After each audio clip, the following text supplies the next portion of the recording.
धन्यवाद देते हैं, आपकी स्तुति आपकी प्रशंसा करते हैं परमेश्वर। और रियली प्रभु यीशु मसीह हम इस समय मांगते हैं रियली प्रभु आपकी अगुवाई।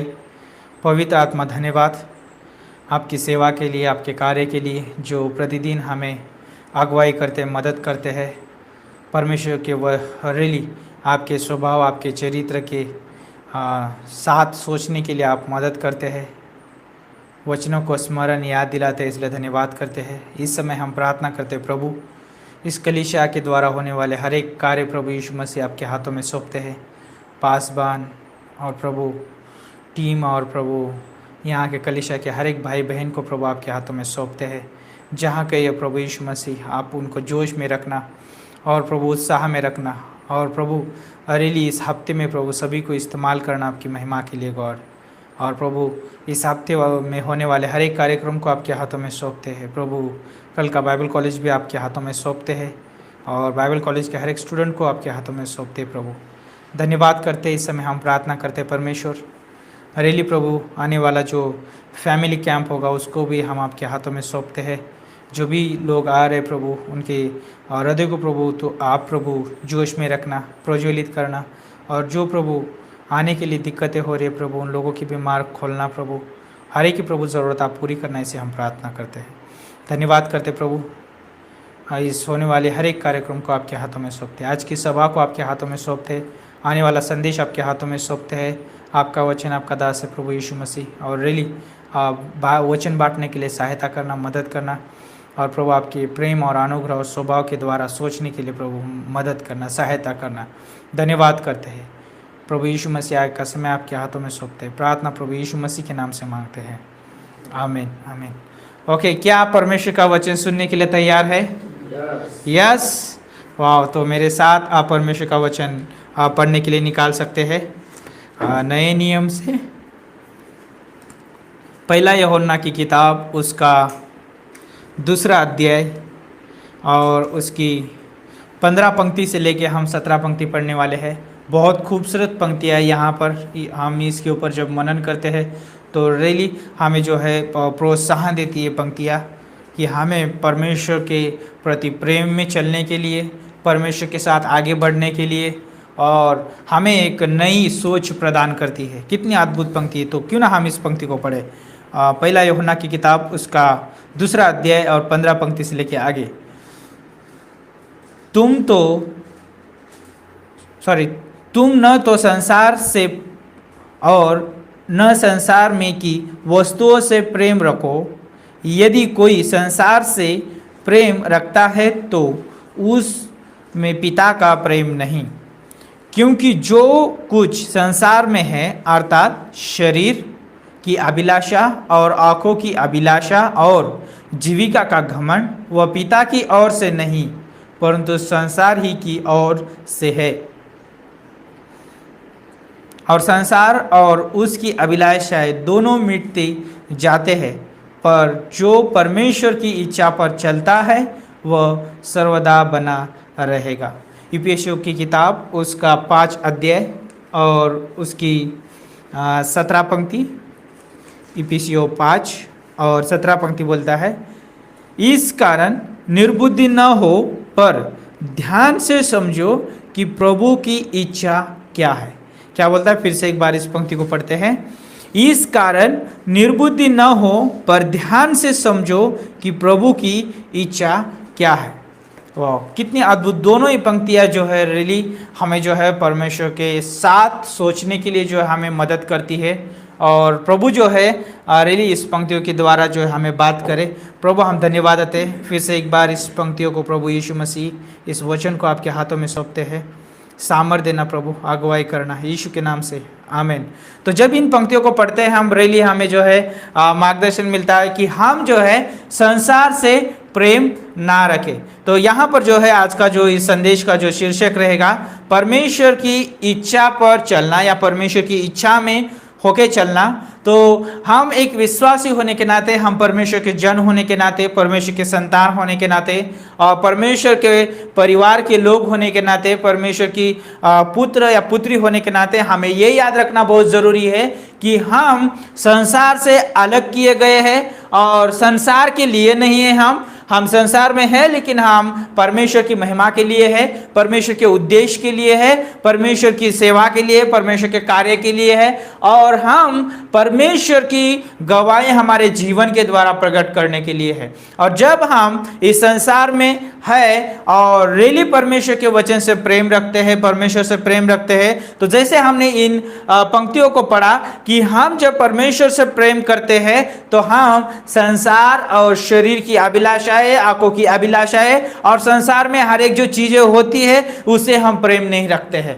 और यदि हम उनसे प्रेम रखते हैं तो हम कहीं ना कहीं जो है हम परमेश्वर के प्रेम में हम नीचे होते जा रहे हैं। और ये याद रखना बहुत ज़रूरी है कि आज इस संसार में बहुत सारे लोग हैं अपनी पहुंच के लिए, अपनी पहचान के लिए, अपने जो भी पद के लिए बहुत कुछ करते हैं। क्यों करते हैं? क्योंकि वो चाहते हैं कि हम इस संसार के द्वारा पहचाने जाए। तो यहाँ पर मैं बताना चाहूँगा, लेकिन जो व्यक्ति परमेश्वर की इच्छा में चलता है, परमेश्वर की इच्छा को लेकर चलता है, उसको अपनी पहचान बनाने की जरूरत नहीं है, क्योंकि उसकी पहचान जो है परमेश्वर है और परमेश्वर उसकी पहचान देता है। पता है आपको, जब आप उत्पत्ति की किताब में पढ़ते हैं और वहां पर जो है एक अद्भुत व्यक्ति है, उसका नाम है अब्राहम, और वो जो है परमेश्वर की बुलाहट को उसने ग्रहण किया और परमेश्वर की इच्छा के अनुसार वो चल निकला। उसने कुछ नहीं सोचा और वो चल निकला। परमेश्वर ने जो है उसको विश्वास का महान पिता, सारे संसार में जो है ये उसको महान ठहराया। और वो देखो उसके जीवन के द्वारा जो है आज भी हम जो है प्रोत्साहन पाते हैं। लेकिन वहां पे और भी एक व्यक्ति है, उसका नाम है लूत। वो जो है परमेश्वर की इच्छा के अनुसार नहीं चला और वो जो है अपनी इच्छा को पूरी करना चाहा, अपनी दृष्टि के द्वारा देखा उसने, और अपनी दृष्टि के द्वारा उसने निर्णय भी लिए। और उसने जो है संसार की वस्तुओं को देखा, संसार की हरियाली को देखा, और उसने जो है संसार में जो है वो जो भी वहाँ पर जो सदम और अमोरा में जो भी वहाँ पर जो है जो चीज़ें हो रही थी, उन सारी चीज़ों को देखते उस तरफ आकर्षित हुआ। और हम जानते हैं उसके द्वारा जो है परमेश्वर की कहीं भी महिमा नहीं हुई, उसके द्वारा जो है कहीं पर भी परमेश्वर की गवाही बांटी नहीं गई, कहीं पर भी जो है परमेश्वर के नाम को ऊंचा उठाया नहीं गया। और यहाँ तक कितना संकट में वो गिरा कि वो अपने पत्नी को भी बचा नहीं पाया, वो अपनी पत्नी को भी शिष्य नहीं बना पाया, और ना उसने जो है अपनी जो 2 बेटियां उनके जो पति है उनको भी जो है शिष्य नहीं बना पाया। क्यों? क्योंकि वो परमेश्वर की इच्छा पे नहीं चल रहा था। यदि एक व्यक्ति जो है एक विश्वासी या परमेश्वर का जन होने के नाते यदि हम परमेश्वर की इच्छा में नहीं चलते हैं तो हम कहीं ना कहीं हमारी गलत जो है गवाही छोड़ रहे, और उस गलत गवाही की वजह से जो है परमेश्वर की महिमा नहीं होती है। और हो सकता है कि वो हमारे लिए जो है खतरा हो सकता है, और वो जो है दूसरों के लिए भी खतरा हो सकता है। तो इसलिए जो है हम परमेश्वर के संतान होने के नाते हमें जो है परमेश्वर की इच्छा में जीवन जीना है, परमेश्वर की इच्छा के अनुसार जीवन जीना चाहिए, उसकी इच्छा में चलना बहुत ज़रूरी है। क्योंकि यहाँ पर इफिसियों का 5:17 पढ़ा और वहाँ पे परमेश्वर का वचन बोलता है कि इस कारण निर्बुद्धि ना हो, पर ध्यान से समझो कि प्रभु की इच्छा क्या है। जब इस पंक्ति को पढ़ते हैं तो हमें एक यहाँ पे प्रश्न दिखाई देता है, और प्रश्न ये है कि प्रभु की इच्छा क्या है। और हो सकता है कि आपके पास भी बहुत सारे विचार हो सकते हैं, और आप अलग पवित्र आत्मा जो है आपसे अलग रीति से बातें कर सकता है। लेकिन यहाँ पर मैं कहना चाहूँगा, प्रभु की इच्छा है कि हम आपस में प्रेम रखें। प्रभु की इच्छा है कि हम एक दूसरे को क्षमा करें। प्रभु की इच्छा है कि हम एक दूसरे को जो है प्रोत्साहन दें। प्रभु की इच्छा है एक दूसरे को हम अनुग्रह दें। प्रभु की इच्छा है कि हम एक दूसरे को जो है बढ़ाएं। प्रभु की इच्छा है कि हम एक दूसरे की जो है सहायता करें। प्रभु की इच्छा है कि हम खोए हुए लोगों से प्रेम करें और उनको सुसमाचार बांटें। प्रभु की इच्छा ये भी है कि हम एक अद्भुत गवाही छोड़े। प्रभु की इच्छा यह है कि हम उसके घर के व्यक्ति होने के नाते, उसकी संतान होने के नाते अद्भुत जीवन जिए। ये प्रभु की इच्छा है। प्रभु नहीं चाहता कि हम संसार में जीवन जिए। प्रभु नहीं चाहता कि हम संसार को प्रसन्न करें। प्रभु नहीं चाहता कि हम उन सारी चीजों को प्रथम स्थान दें जो प्रभु और मेरे बीच में रुकावट बन सकती है। प्रभु नहीं चाहता है। और आप जानते हैं लूका की किताब में जब आप उड़ाऊ पुत्र को देखते हैं, उसने जो है अपने और पिता के बीच में उन सारी चीजों को आने दिया जो उसके पिता से उसको दूर लेके जाने वाली थी। उसने जो है अपनी इच्छा से कार्य करना चाहा, उसने अपने पिता की इच्छा को पूछा भी नहीं। पिता क्या उससे चाहता है, उसके लिए क्या चाहता है और क्या करना चाहता है, वो भी नहीं पूछा। और आप जानते हैं उसने क्या किया, संसार में जीवन जीने की कोशिश किया और संसार ने जो है उसको पूरा निचोड़ लिया, संसार ने जो है उसको कंगाल कर दिया। और आप जानते हैं क्या हुआ उसके साथ, वो एक समय पे पूरा कंगाल हो चुका है और उसके पास कुछ नहीं है, लेकिन उसके पास पिता है। और आज इस संसार में कई बार हो सकता है कि हाँ विश्वास करते हैं, लेकिन हम इस संसार की अभिलाषाओं में उस चीज़ों की अभिलाषाओं में भटक सकते हैं और पीछे जा सकते हैं और वहाँ पर जो है अपना जीवन बिता सकते हैं। और हो सकता है कि बहुत चिंता से ग्रसित जीवन हो सकता है, निराशा से भरा हुआ जीवन हो सकता है। लेकिन उस समय क्या करना चाहिए, उस समय जो है हमें जो है परमेश्वर की इच्छा की तरफ देखना है, परमेश्वर की तरफ देखना है। और परमेश्वर जो है वो चाहता है कि उस समय भी हमें ग्रहण करे। और जब जानते हैं रोमियो की 5 और 8 पंक्ति क्या बोलती है, जिस समय हम पापी थे उस समय प्रभु यीशु मसीह हमारे लिए मारा गया। यह है परमेश्वर के प्रेम की भलाई। और हम जानते हैं कि जब हम संसार में जीवन जीते हैं या संसार में रहते हैं तो ये याद रखना है कि परमेश्वर की इच्छा है कि हम उसके वचन के अनुसार जीवन जिए। तो यहाँ पर जो है इस प्रश्न के द्वारा जो है मैं आपको प्रोत्साहित करना चाहूँगा कि आप और भी सोच सकते हैं, और भी आपके पास जो है बहुत सारे विचार आ सकते हैं, प्रभु आपसे और भी बात कर सकता है इस वचन से। आप जरूर सोचें कि प्रभु की इच्छा क्या है। बहुत सारे आपके पास पॉइंट आ सकते हैं। प्रभु की इच्छा एक परिवार के लिए भी है, प्रभु की इच्छा एक शादीशुदा जीवन के लिए है, प्रभु की इच्छा जो है सेवा के लिए है, प्रभु की इच्छा जो है खोए हुए लोगों को जीतने के लिए है, प्रभु की इच्छा जो है हमें जो है रेली महिमा देने के लिए है, प्रभु की इच्छा ये भी है कि हमें जो है रेली हमें उसके कार्य के लिए इस्तेमाल करे। बहुत कुछ सोच सकते हैं, तब सोच सकते हैं हम जब हम रियली परमेश्वर के वचन में जीवन जी रहे।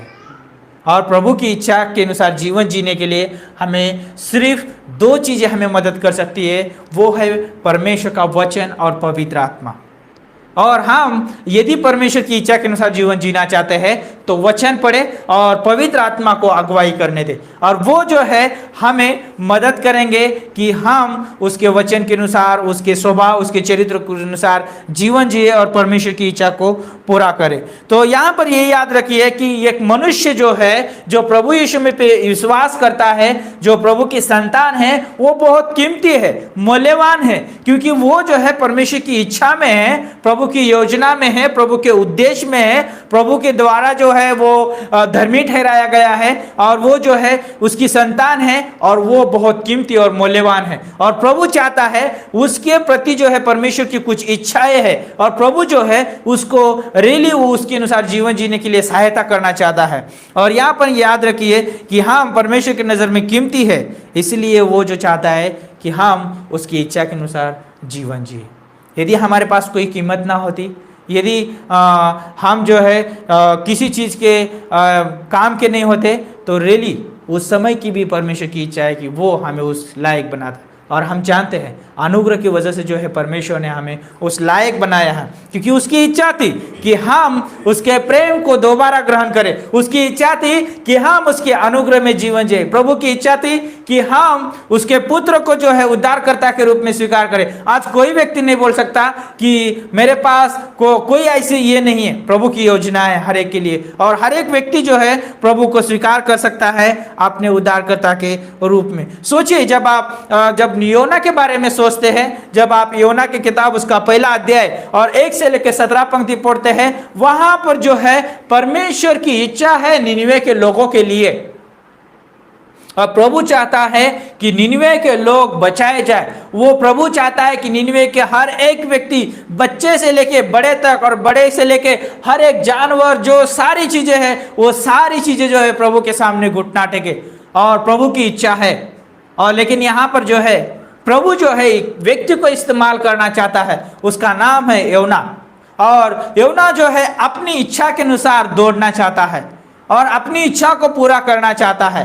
क्यों? क्योंकि वहां का जो इतिहास जानता है योना, वो दुष्टता से भरा हुआ जगह है और वो जो है बहुत कठिन है जगह, और लोगों के साथ गलत व्यवहार किया जाता है और वो वहां पर जाना नहीं चाहता है। वो चाहता है कि वहां के सब लोग जो दुष्टता में जीवन जी रहे वो नष्ट हो जाए।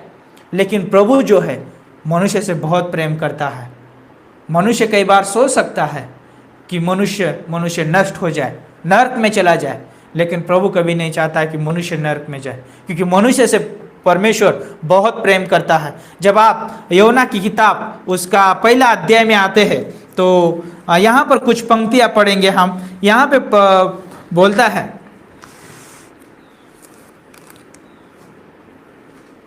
ओके, पहली पंक्ति, यहोवा का यह वचन अमित्य के पुत्र योना के पास पहुंचा, उठकर उस बड़े नगर निनवे को जा और उसके विरुद्ध प्रचार कर, क्योंकि उसकी बुराई मेरे दृष्टि में बढ़ गई है।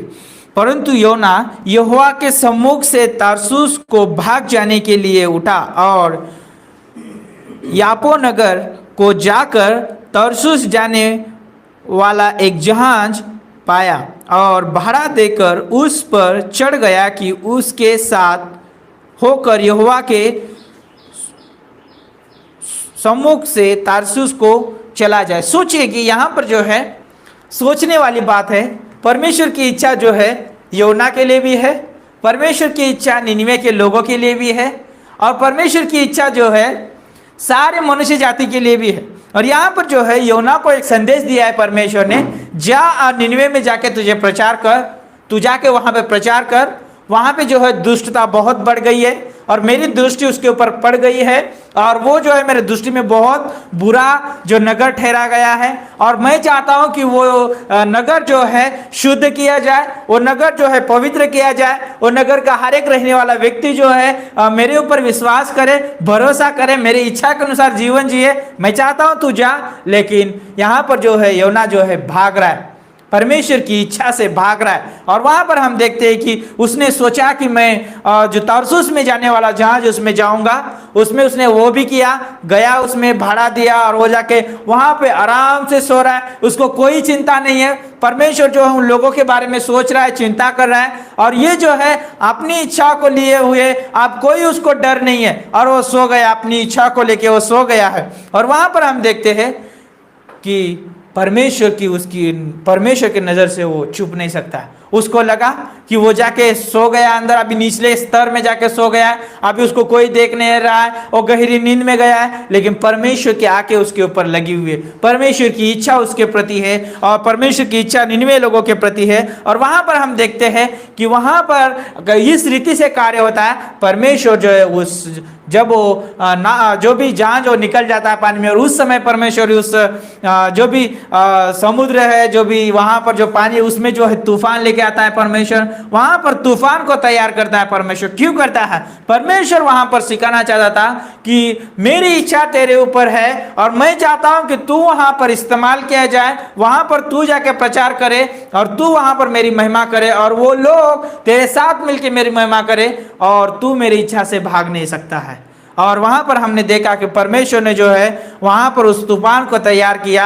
और वहां पर जो यहाँ पर एक सोचने वाली बात है, जब आप आगे पढ़ते जाते पंक्तियां, तो वहां पर जो है वो अविश्वासी है, वो लोग जानते नहीं है परमेश्वर को, वो अपने अपने परमेश्वर की आराधना कर रहे हैं, अपने अपने परमेश्वर की दुआएं दे रहे हैं, क्योंकि वो संकट में घिरे हुए हैं। और वहां पर जो है जब सब लोग जो है आप चिंता में हैं और अपना अपना सामान जो है व्यापार का सामान वो फेंक रहे समुद्र में, और सोच रहे कि अब हम डूबने वाले, अभी कुछ नहीं है, क्योंकि उस जहाज को हल्का करना चाहते थे, क्योंकि वो डूब ना जाए, वो टूट ना जाए। और लेकिन वहां पर जो है योना जो है निचले स्तर में जाके वो गहरी नींद में है। और जब वहां पे देखते हैं कि वो पायलट उसके पास जाता है और उसको पूछता है कि तू क्यों यहाँ पर गहरी नींद में सोया हुआ है, जाग जा और देख, अब हमारे पास संकट आया है और तू तेरे परमेश्वर की आराधना कर ताकि हम बच जाए, है ना।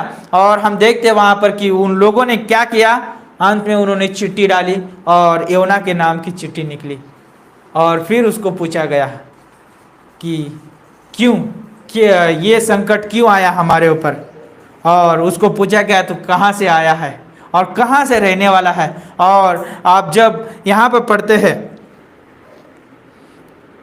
ओके, 9 पंक्ति पढ़ते, 8 और 9 पंक्ति पढ़ते हैं, यहाँ पर जो है रियली उस पंक्तियों से हाँ कुछ सीखने को मिलता है। वहाँ पर बोलता है, तब उन्होंने उससे कहा, हमें बता कि किसके कारण ये विपत्ति हम पर पड़ी है, तेरा उद्यम का क्या है और तू कहाँ से आया है, तू किस देश और किस जाति का है। उसने उनसे कहा, मैं इब्री हूँ और स्वर्ग का परमेश्वर यहोवा जिसने जल स्थल दोनों को बनाया है उसी का भय मानता हूँ। और फिर 10 पंक्ति में बोलते हैं, तब वे निपट डर गए और उससे कहने लगे, तूने ये क्या किया है। वे जान गए थे कि वह यहोवा के सम्मुख से भाग गया है, क्योंकि उसने आप ही उनको बता दिया था। तो यहाँ पर जैसा सोच सकते हैं कि ये जो अविश्वासी जो है, जो रियली वो परमेश्वर को जानते नहीं है, लेकिन उसके द्वारा जान पाए, और भले वो परमेश्वर की इच्छा से दूर भाग रहा है, लेकिन वो जो है वहां पर भी इस्तेमाल किया जा रहा है परमेश्वर की। कई बार हम जो है, परमेश्वर चाहता है कि हम वहां पर इस्तेमाल किए जाए, लेकिन हम उधर ना जाते हुए हम दूसरे जगह पे जाते हैं। प्रभु आप ही इस्तेमाल करेगा, वहां पर भी परमेश्वर की महिमा होगी, परमेश्वर का कार्य होगा, लेकिन परमेश्वर की इच्छा वहीं पे है। और यदि वहीं पे जाता हो तो उसके लिए वहां पर सुरक्षा होती, परमेश्वर के उपाय होते, सारी चीजें वहां पर उपलब्ध होती। लेकिन ये जो है परमेश्वर की इच्छा को छोड़ के वो जो है तरसुस को भाग निकला, और वहां पर जो है उन लोगों के जो द्वारा जो है उसको समुद्र में डाल दिया गया। और लोगों की इच्छा नहीं थी उसको समुद्र में डालने की, लेकिन खुद योना ने जो है बोला कि मुझे उस समुद्र में डाल दो, तब ये तूफान क्या होगा, शांत होगा। और पंक्तियों में बोला गया है कि वो लोग सोचते थे कि उसको किनारे तक पहुंचा दिया जाए, उसका प्राण ना लिया जाए, क्योंकि वो जीवित परमेश्वर का व्यक्ति है, जीवित परमेश्वर का दास है, उसके बारे में वो सोच रहे। लेकिन वो बोलता है, ओके परमेश्वर की इच्छा है मेरे लिए, उस निन्वे के लिए कोई बात नहीं है, मुझे डाल दो, समुद्र में डाल दो, मुझे को जाना नहीं है उधर। और वो जो है अपनी इच्छा को लिए बैठा, और वो जो है खतरा मोलने के लिए तैयार है, अपने आप को जोखिम में डालने के लिए तैयार है, लेकिन वो परमेश्वर की इच्छा के प्रति उत्तर देने के लिए तैयार नहीं है। और वहाँ पर जो है उसको समुद्र में डाल दिया जाता है, और वहाँ पर जो है तूफान शांत होता है। लेकिन फिर भी परमेश्वर जो है 17 पंक्ति पढ़ते हैं, वहाँ पर जो है परमेश्वर उसके लिए उपाय निकालता है, और बड़ा मगरमच्छ परमेश्वर ठहराता है, और उसके पेट में वो 3 दिन 3 रात रहता है, और फिर भी परमेश्वर उसको इस्तेमाल करता है। यहाँ पर मैं कहना चाहूँगा, लेकिन जो डालने वाले लोग थे, इन लोगों ने परमेश्वर का भय माना, उन लोगों ने जो है परमेश्वर की दुआई दी, इन लोगों ने जो है परमेश्वर के प्रति जो मन्नत मांगी, और रियली वो परमेश्वर को जान पाए। भले वो योना वो उधर से भागा। तो कई बार यह होता है कि एक परमेश्वर का जन, एक परमेश्वर का विश्वासी संसार में रह के यदि वो गलत गवाही छोड़ रहा है, तो ये याद रखिए कि वो लोग तो परमेश्वर को जानेंगे, लेकिन यहाँ पर उसके लिए वो जो गलत गवाही छोड़ा उसके लिए भी खतरा है, और उन लोगों के लिए भी खतरा है। तो हमें जो एक विश्वासी होने के नाते, परमेश्वर का जन होने के नाते हमें सही गवाही छोड़ना बहुत ज़रूरी है। योना जो है परमेश्वर की इच्छा से भागना चाहा और अपनी इच्छा के कार्य को करना चाहा, लेकिन एक विश्वासी अगर परमेश्वर की इच्छा से बाहर जीवन जीता है तो 2 चीज़ों को वो अनुमति देता है। पहली चीज़ जो है वो खतरों को अपने जीवन में आने के लिए जो है अनुमति देता है, और मुसीबतों का अपने जीवन में आने के लिए अनुमति देता है। इसलिए जो है हम परमेश्वर के लोग होने के नाते हमें परमेश्वर की इच्छा में जीवन जीना बहुत ज़रूरी है। योना की इच्छा थी कि निनवे के लोग क्या हो जाए, नाश हो जाए, और उसको जो है परमेश्वर दंड दे, और परमेश्वर जो है जैसे कि वो नूह के समय जो है उसने जो है सब लोगों का नाश कर दिया था, उस जैसे वो उसको चाहता था कि उस तरह से परमेश्वर दंड दे। लेकिन हम जानते कि परमेश्वर अनुग्रहकारी और प्रेमी परमेश्वर है, और वो परमेश्वर उनको बचाना चाहता था। यहाँ पर कुछ चीज़ें मैं बताना चाहूँगा। जहाँ पर परमेश्वर की इच्छा है वहाँ खुद परमेश्वर जो है सारे वस्तुओं या चीज़ों को जो है मौजूद करता है। तो हम अपनी इच्छा से जाते हैं या अपनी इच्छा से कार्य करना चाहते हैं, तो हम इन सारी चीज़ों को हम वहाँ पर महसूस नहीं कर पाएंगे जो हमें परमेश्वर देता है। और जब हम परमेश्वर की इच्छा के द्वारा करना चाहते हैं, परमेश्वर की इच्छा में, उसकी योजना में करना चाहते हैं, तो प्रभु जो है हमें कुछ चीजें जो है देता है। पहली चीज जो है परमेश्वर हमें उपाय करके देता है, और दूसरी चीज जो है परमेश्वर की योजना वहां पर है कि उस योजना में हम रहते हैं, और तीसरी चीज परमेश्वर की सुरक्षा हमारे साथ है, और चौथी चीज जो है परमेश्वर की स्वयं उपस्थिति हमारे साथ है वहां पर, और पांचवी चीज की परमेश्वर हमें सामर्थ्य देता है कार्य करने के लिए, सेवा का हो, चाहे हर एक जो है, चाहे परिवार का हो, चाहे कोई भी जिम्मेदारी हमारे पास हो, उसमें जो है वो जिम्मेदारी को निभाने के लिए परमेश्वर सामर्थ्य देता है, और बुद्धिमत्ता परमेश्वर हमें देता है, और परमेश्वर जो है हमें अगुवाई देता है, उसकी सहायता देता है, और परमेश्वर उस क्षेत्र में हमारा आदर भी करता है और हमें महिमा भी देता है और हमें ऊंचा भी करता है जब हम परमेश्वर की इच्छा के द्वारा रेली हम उस स्थान में होते हैं। तो ये याद रखना है कि हम एक विश्वासी होने के नाते, परमेश्वर की संतान होने के नाते, कि हम अपनी इच्छा से कुछ भी कार्य ना करें, हमारे जीवन के छोटे भी कार्य क्यों ना हो या कोई भी निर्णय क्यों ना हो, हम परमेश्वर की इच्छा के अनुसार हो। इसलिए हम कई बार हम प्रार्थना में बोलते हैं कि प्रभु हमारी इच्छा पूरी ना हो लेकिन तेरी इच्छा पूरी हो। तो कई बार हमें बोलना आसान है हमारे शब्दों में कि प्रभु तेरी इच्छा पूरी हो, लेकिन जब हम उन सारी स्थितियों को देखते हैं तो हम पलट देते हैं उसको और बोलते कि प्रभु तेरी इच्छा पूरी ना हो लेकिन मेरी इच्छा पूरी हो। कई बार हम उसको उलट पुलट कर देते हैं। तो हमें ये याद रखना जरूरी है कि हम परमेश्वर के संतान होने के नाते प्रभु की इच्छा पूरी हो, और जब प्रभु की इच्छा पूरी होती है वहां पर ये सारी चीजें हमारे लिए उपलब्ध होती है, और हमारी जीवन की जरूरत है प्रतिदिन की, और उपाय हमारे जीवन की जरूरत है। परमेश्वर सारे उपाय कर देता है। यदि मैं बीमार हूं परमेश्वर मुझे उसमें छुटकारा देता है। यदि मैं किस कंडीशन से गुजर रहा हूं, खराब परिस्थिति है, प्रभु उस स्थिति में से मुझे बाहर निकालता है। चाहे कोई भी क्यों ना मुसीबतें हो, प्रभु जो है हमें उसमें से बाहर निकालता है। तो सोचिए कि इजराइल प्रजा जो है परमेश्वर की इच्छा में थी, और मूसा जो है परमेश्वर के द्वारा ठहराया हुआ अगवा था, और वो परमेश्वर की इच्छा से था, और प्रभु जो है उनको चाहता था कि वो मिस्र देश से निकाले, और प्रभु ने उनको निकाला। और प्रभु चाहता था कि उनको कनान देश में, जहां पे दूध और मधु की धाराएं बहती है, वहां पे उनको सुख और आनंद मिल सकता है, उनकी सारी उपाय हो सकते हैं। प्रभु उस देश में उनको लेके जाना चाहता है, लेकिन वो लोग जो है प्रभु की इच्छा को देख नहीं रहे, लेकिन वो इस मिस्र देश को और अपने वो सारे जो है जरूरतों को देख रहे, और उन्होंने जो है अपनी इच्छा को पूरा करना चाहा, लेकिन कई परमेश्वर की इच्छा को भूल गए। इसीलिए उनको बहुत सारे मुसीबतों का सामना करना पड़ा, और कुछ दिन का जर्नी जो है उनको 40 साल तक यात्रा करनी पड़ी। क्यों करनी पड़ी? क्योंकि उन्होंने जो है परमेश्वर की इच्छा के खिलाफ जाके उन्होंने कार्य किया।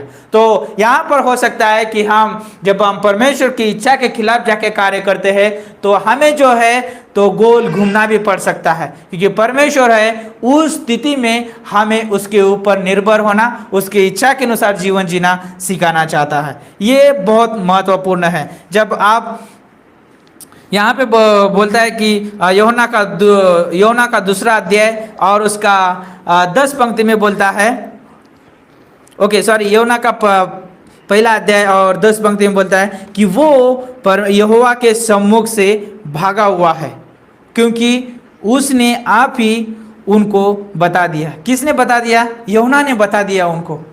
सोचो कि वो खुद गवाही दे रहा है कि मैं परमेश्वर के सम्मुख से भागा हूं, परमेश्वर की इच्छा से भागा हूं। तो कई बार हो सकता है कि ये बताने के लिए भी उसको बहुत बुरा लगा होगा, बहुत शर्म आई होगी बताते समय। तो कई बार जब हम परमेश्वर की इच्छा में जीवन नहीं जीते हैं, परमेश्वर की इच्छा में नहीं चलते हैं, तो कई बार जो है लोगों को बताने के लिए भी शर्म महसूस कर सकते हैं। कई बार हो सकता है कि हमको बताने के लिए डर भी लग सकता है। कई बार हो सकता है कि बताने के लिए जो है हमको बहुत सारी शर्मिंदगी भी महसूस करना पड़ेगा उस समय। लेकिन जब हम परमेश्वर की इच्छा में जीवन जीते हैं तो हम खुल के जीवन जीते हैं। कितनी अद्भुत बात है ये। तो यहाँ पर जो है कुछ चीज़ें मैं बताना चाहूँगा। जो परमेश्वर की इच्छा से बाहर जीता है वह परमेश्वर के द्वारा आने वाली चुनौतियों को स्वीकार करेगा, लेकिन वह नम्र और दीनता का जीवन कभी नहीं जिएगा। क्या करता है यहाँ पर? जो परमेश्वर की इच्छा के बाहर जीवन जीता है वो व्यक्ति परमेश्वर के द्वारा जो चुनौतियां आती है उसके लिए उसको स्वीकार करेगा, लेकिन नम्रता का और दीनता का जीवन नहीं जिएगा। क्यों? जब योना को बोला परमेश्वर ने कि निनवे में जाके प्रचार करना है, उसने भले परमेश्वर के द्वारा आने वाले उस चुनौतियां थी कि परमेश्वर ने उसके लिए तूफान तैयार किया, हाँ भले वो किया तो मुझे उसमें डाल दो, कोई फर्क नहीं पड़ेगा, उसको मैं स्वीकार करता हूं, लेकिन फिर भी मैं नम्रता का स्वभाव धारण करके, दीनता का स्वभाव धारण करके मैं उधर नहीं जाऊंगा।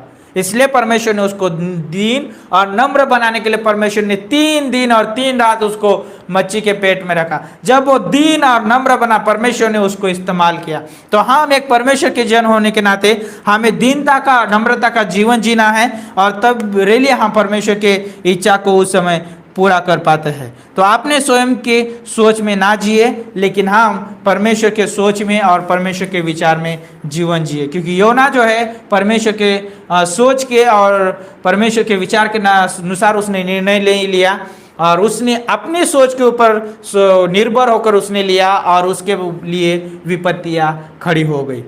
और लेकिन परमेश्वर ने उसमें भी उसका साथ नहीं छोड़ा, लेकिन प्रभु ने उसमें भी उसकी मदद की। तो यहाँ पर जो है एक अद्भुत उदाहरण देना चाहूँगा। तो पुराने नियम से है रूत की जीवन के बारे में। रूत जो है वो स्त्री है जो अपनी इच्छा को उसने मार दिया, अपनी सास के लिए और उसके जीवित परमेश्वर के लिए उसने अपना जीवन समर्पित किया। ओहो, बोल सकती थी कि मैं जवान हूं, मैं जाके शादी करना चाहती हूं, मैं अपना घर बसाना चाहती हूं, अपने लोगों के पास लौट जाना चाहती हूं, मेरे पास भी देवता है और मैं उनकी आराधना करना चाहती हूं, हो सकता है कि मैं अच्छा जीवन भी बिता सकती हूं, मैं वो सब कुछ कर सकती थी वो। लेकिन उसने जो है अपनी इच्छा को उसने दबाया, और उसने जो है परमेश्वर की इच्छा के लिए और नौमी की इच्छा के लिए जीवन जिया। और पता है उसके जीवन में उस परमेश्वर ने वो महत्व को देखा कि उसने जो है वो स्थिति में उसने जो कदम उठाए परमेश्वर ने देखा, और परमेश्वर ने उसको क्या बनाया पता है? महान स्त्री बनाया परमेश्वर ने। और परमेश्वर ने उसके जीवन में इतने बड़े बड़े आशीषें लेके आया जो वो कभी सोच भी नहीं सकती थी। और परमेश्वर ने उसको महान स्त्री बनाया, उसको जो है एक अच्छा पति दिया, और उस पति का नाम जो है बोआज है, और बोआज का अर्थ होता है छुड़ाने वाला। और जो है प्रभु ने जो है उसकी सुधि ली और नौमी की भी सुधि ली। कितनी अद्भुत बात है ये। और परमेश्वर ने जो है उसको पुत्र दिया, और उस पुत्र का नाम है ओबेद। ओबेद का अर्थ होता है कि दास। तो जस्ट मैं इस 2 शब्द के बारे में सोच रहा था कि उसके पति का नाम है बोआज। बोआज जो है छुड़ाने वाला, और ओबेद जो है दास है, उसका अर्थ होता है दास। तो सोचिए कि उस यीशु मसीह के बारे में, जिस समय हम गुलाम थे, इस पाप के इस दलदल में फंसे हुए थे, उस समय जो है वो यीशु मसीह जो है दास बनकर इस धरती पर आया, और उसने जो है सारे मनुष्य जाति के लिए अपना पवित्र बलिदान दिया। और आज जो भी उसके ऊपर विश्वास करता है वो छुड़ाया जाता है। और कितनी अद्भुत बात है। और उसके पति के नाम से और उसके पुत्र के नाम से जो एक प्रोत्साहन का शब्द मिलता है कि परमेश्वर हमारा छुड़ाने वाला है, और वो परमेश्वर छुड़ाने वाला दास बनकर आया, और उसने जो है हमें पाप की गुलामी से छुड़ा दिया। वो दास बना ताकि हम जो है उसके घर के लोग बन जाए, और इतना नम्र बना, इतना वो झुका ताकि हम जो है ऊंचे किए जाए, हमको महिमा मिले, हमको आदर मिले। क्योंकि हम आदर के योग्य, कोई महिमा के योग्य नहीं थे, क्योंकि वो परमेश्वर नम्र और दीन बनकर आया, और उसने दास का स्वरूप धारण करके आया, और उसने सेवा की, और अद्भुत सेवा की। और यीशु मसीह का जो है महान उदाहरण है आज हमारे पास कि वो कितना अद्भुत है। और एक बात बताना चाहूँगा। आप मत्ती की किताब उसका पहला अध्याय पढ़ते हैं, वहाँ पर जो है रूत का नाम आता है। कितनी अद्भुत बात है। और वो दाऊद की जो है परदादी बनी, और दाऊद के वंश से जो है यीशु मसीह आया। और सोचे कि जब मरकुस की किताब उसका 10 अध्याय और 45 से लेके आप आगे पंक्ति पढ़ते हैं, वहाँ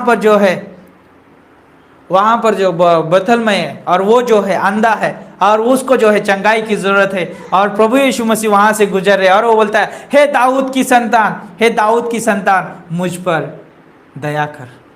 वाह, कितनी अद्भुत बात है कि रूत जो है दाऊद की जो है परदादी बनी।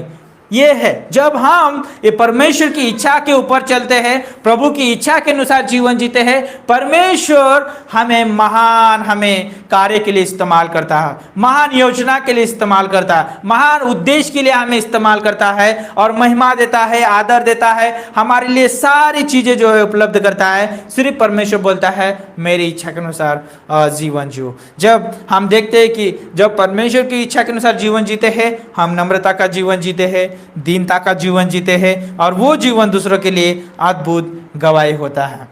तो आज जो भी उसकी इच्छा पर चलता है उसे वो महान बनाता है ना।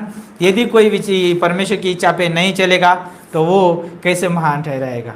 तो वो जैसे मानो कि हमने पढ़ा कि पहला यूहन्ना की किताब उसका है ना, तो दूसरा अध्याय, और हमने 15 से लेकर 17 पंक्ति पढ़े कि परमेश्वर की इच्छा पे नहीं चलते हैं हम, तो हम संसार की वस्तुओं में और संसार की चीज़ों के लिए हम महत्व देंगे, उसमें इंटरेस्ट देंगे, है ना, अपना दिलचस्प उसमें दिखाएंगे, और रियली हम जहाँ उस कार्य के द्वारा जान पाएंगे कि हमारे अंदर पिता का प्रेम नहीं है। तो हम ये याद रखना है कि हम परमेश्वर के संतान होने के नाते हमारे जीवन के द्वारा परमेश्वर का प्रेम, परमेश्वर का अनुग्रह, परमेश्वर की महिमा होनी चाहिए। कितनी अद्भुत बात है। मैं ये संदेश के द्वारा आप सभी को प्रोत्साहित करना चाहूँगा, जियो रियली उस अब्राहम की तरह कि उसने जो है विश्वास का जीवन जिया और परमेश्वर की इच्छा को पूरी करनी चाहा। जीवन जियो रूत की तरह, उसने जो है अपनी इच्छाओं को मारा और परमेश्वर की इच्छा को पूरी करना चाहा। तब जो है उसके जीवन के द्वारा हम बोल सकते हैं कि उसने वो जीवन जिया कि है, जैसे कि हम प्रार्थना करते हैं हमारी इच्छा पूरी ना हो लेकिन तेरी इच्छा पूरी हो। रूत ने वो जीवन जी कर दिखाया। तो हमें जो है, हमें कहना नहीं है लेकिन जीवन जी कर दिखाना बहुत जरूरी है। यीशु मसीह ने जो है कहा नहीं लेकिन उसने आकर जीवन जी कर दिखाया। तो हमें यदि परमेश्वर की इच्छा में जीवन जीना है तो हमें जो है कहकर नहीं बताना है लेकिन जी कर दिखाना है। तो आज मैं आप सभी को प्रोत्साहित करता हूं कि हम एक परमेश्वर की संतान होने के नाते, परमेश्वर के लोग होने के नाते परमेश्वर की इच्छा में चले, परमेश्वर की इच्छा के अनुसार जीवन जिए, और इसमें सिर्फ परमेश्वर का वचन और परमेश्वर का पवित्र आत्मा हमें अगुवाई करेगा, मदद करेगा। हमें दिन प्रतिदिन प्रेम, अनुग्रह, दया, करुणा जो भी चाहिए हमें प्रदान करेगा और उसमें जीवन जीने के लिए मदद करेगा, और रियली उसकी सहायता के अनुसार हम जीवन जी सकते हैं। आइए प्रार्थना करते। प्रभु धन्यवाद देते हैं, आपकी स्तुति, आपकी प्रशंसा करते हैं गॉड। रियली प्रभु हमें आपकी इच्छा के अनुसार जीवन जीने के लिए मदद करें। प्रभु हम रियली आपके वचन का विरोध नहीं करना चाहते प्रभु। हम परमेश्वर आपके स्वभाव, आपके चरित्र का विरोध नहीं करना चाहते प्रभु, लेकिन प्रभु हम आपके स्वभाव, आपके चरित्र को ग्रहण करते हुए और प्रभु यीशु मसीह आपकी मर्जी, आपकी इच्छा में जीवन जीना चाहते हैं। पवित्र आत्मा आप हमें सहायता करें, मदद करें, वचन के द्वारा अगुवाई करें। धन्यवाद देते हैं इस वचन को सुनकर प्रभु, इस संदेश को जितनों ने सुना है प्रभु, रियली सभी के जीवन में आप कार्य करें प्रभु, और सहायता और मदद करें, क्योंकि आपका जो महान रियली स्वभाव जो है हमें अगुवाई करे प्रभु। धन्यवाद करते हैं, यीशु मसीह के नाम से हम मांगते हैं, आमीन।